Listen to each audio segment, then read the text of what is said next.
at early birds, the time is short. That's why I understand on the agenda. So I'm going to do I'm going to go swiftly into it without further ado. So I love this club, and the moment you step in, there is a sign and a reception welcoming you. They are warm and welcoming at 6:30 in the morning. So that's my command to those people. Why? And then there's no recommendation. They get up half an hour earlier than even we do. So big round of applause for them. That's for Sally and Scott. The next up is the President Niels. He gave a short and sweet introduction. He certainly showed the command, the energy, and the fluency that he talked about in his tagline. One thing that I would recommend, Neil, is a bit of more energy. This is a morning club. We were sleepy, weren't we? I was, certainly. I need a bit more oomph there. And if he just gave a little oomph, good morning, early birds, and dive into that tagline, I thought it would add a bit more authority there. But I love the tagline. Now I remember this, give it loudly, right? Give your confidence and let your voice heard. Wonderful. The next person that on the agenda is Neil. Well, Neil is masterful. When he stands up on stage, we're in good hands. And he has done it many times. So better look out for what he does, how he does it. Do I have a recommendation for Neil? I struggled. I didn't even write anything. I just crossed everything out. But what I loved most about Neil, he put everything into humor. All these little things he picked out, and every single speaker make the whole meeting seamless. Next one, timekeeper, Monica.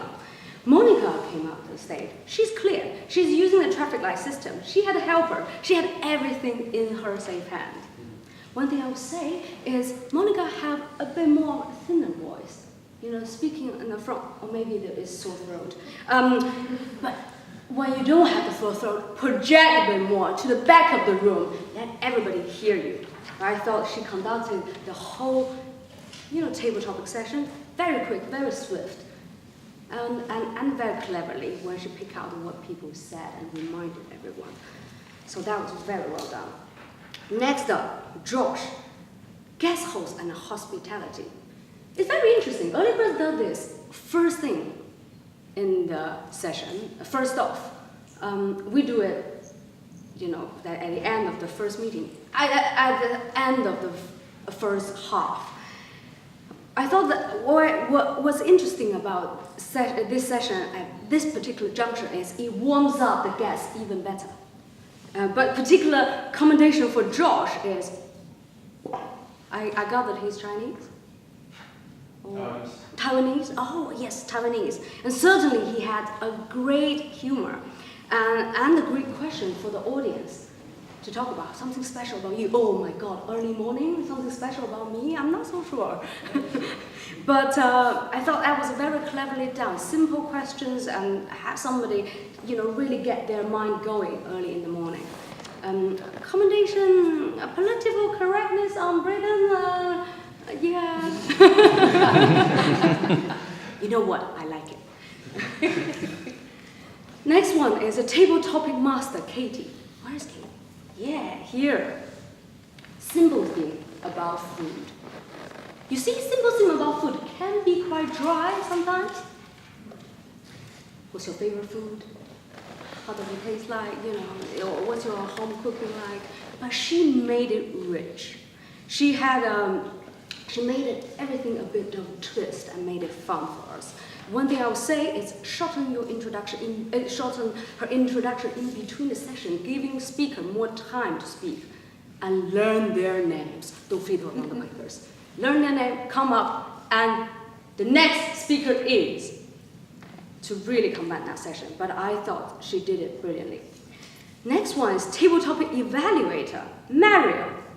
Oh, Mario, he really had the enthusiasm, hasn't he? He was swift and he's a great listener. And he picked out everything that's very different for each speaker. One thing perhaps I recommend is his book. He had a book on his left hand and coming up and down, you know. He used it very well, but I just thought, give up the book, have a bit of notes, flip through it. It will make you, you know, feel more. I think it gives you a different presence on stage. But I thought it was passionately done, and is he a mentor? He should be a mentor because he's really encouraging the speakers. The next one is interviewer. I love this session about early birds. You have an interviewer because then you really tap into the thoughts behind how to craft a speech, which all the audience and member can learn from, and how Richard did it. Wow, he's certainly not Jeremy Paxman on the BBC. He's more like, you know, this warm, charming presenter on stage, and you just know that you're in the safe hand. One thing I would recommend, one thing I observed is a small hand claps in here. It looks nice. It didn't distract. In Toastmasters, people tend to say, don't cast your hand so much. It's just something of an observation. Maybe don't do it too much. But I thought it was just something to mention. But those great questions, I thought it helped me a lot. So, fantastic. Next one, the evaluators. Ian. Even Ian is a masterful speaker.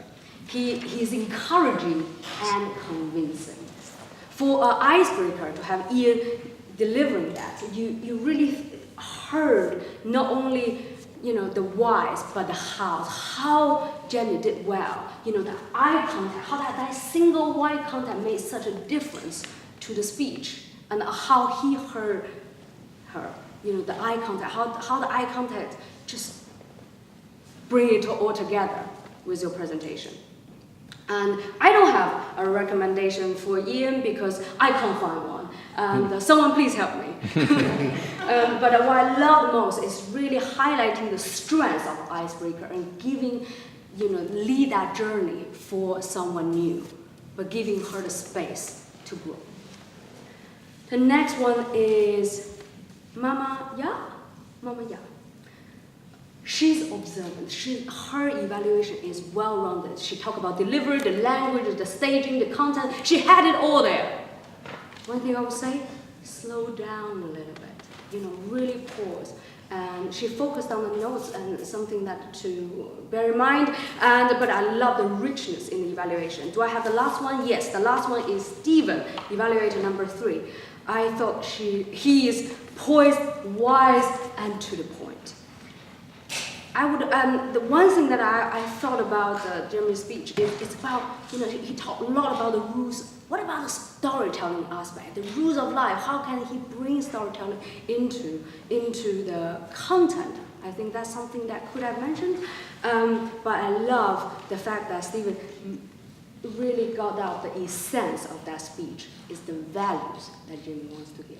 And on that note, I really enjoyed this early, you know, birth meeting sessions. Every time I come, it is always a welcome. I always, you know, felt very welcome. And Neil, well, he just convinced me every time. You know, I can't say no, even though I'm a night owl. But there I am. So thank you very much, and come back to me.